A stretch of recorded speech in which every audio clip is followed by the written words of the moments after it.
Forget the UFC hype. Real combat systems were built for survival, not spectacle. Here is what Sanda, Kudo, and Sambo reveal about complete fighting. When you look at modern MMA, you see a blend of boxing, jiu-jitsu, and wrestling. But that blend is recent, driven by rules and entertainment. Long before the UFC, cultures around the world built their own hybrid systems for military and self-defense. China's Sanda, Japan's Kudo, and Russia's Sambo. These systems didn't pick and choose for a crowd. They stripped away the non-functional and kept what worked under stress. Here is why that matters to you. If you train only for sport, you leave gaps. These systems were designed to fill those gaps. They teach you to flow from striking to throwing to groundwork without pause. That seamless transition is the core of practical combatives. Sanda or Sanchu is China's free fighting system. It combines boxing punches, kicks from traditional kung fu, and throws from shuai jiao wrestling. The key difference from Muay Thai or kickboxing: you are constantly threatening a takedown. In Sanda, you strike to set up the throw and you throw to set up the strike. There is no pause between ranges. The fight happens on a raised platform called a ladai. Fall off twice, you lose the round. That environment forces you to manage distance, balance, and position at all times. For you, the takeaway is clear. Standing combat is not just about punching. It is about controlling the opponent's center of gravity while you strike. Sanda has one major weakness. When the fight hits the ground, it stops. The referee stands both fighters up. That means a Sanda practitioner has zero experience fighting on the mat. In a real fight or even an MMA bout, that is a fatal gap. You can throw someone perfectly, but if you don't know what to do next, you lose the advantage. This is where Sanda teaches you a critical lesson.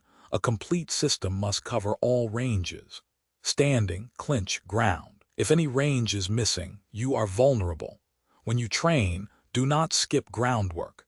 Even if your primary focus is standing combat, you need the ability to finish or escape on the ground. Kudo was created by Master Takashi Azuma. He held high ranks in Kyokushin karate and judo, but he saw a problem. Karate had no grappling and judo had no striking, so he combined them into one continuous system. In Kudo, you can punch, kick, throw, and submit.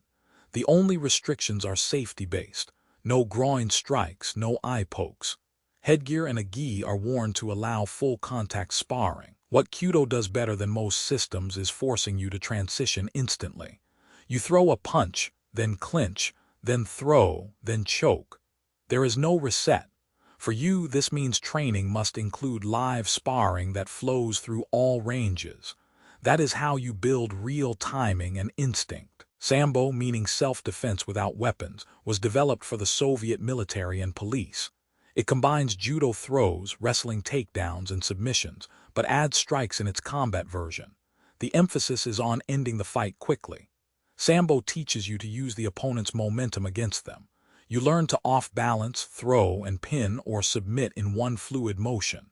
The combat version includes kicks and punches, but the core is the takedown. For you, Sambo's lesson is about efficiency. Do not waste energy. Use the opponent's attack to set up your counter.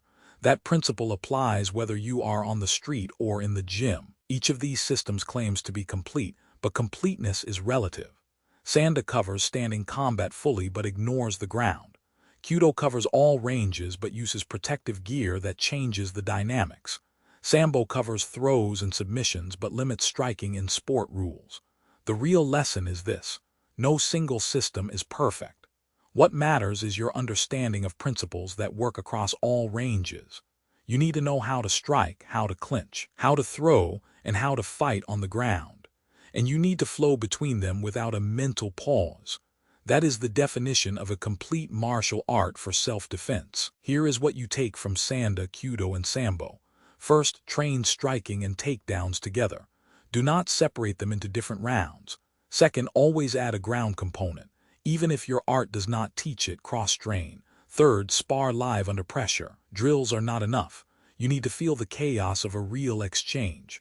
Fourth, focus on transitions. The moment between punch and throw is where fights are won or lost. Finally, keep your training practical. Strip away anything that does not work under stress. These systems did that for decades. You should do the same. Study these systems but build your own. Train the gaps. Flow through all ranges. That is how you become truly prepared.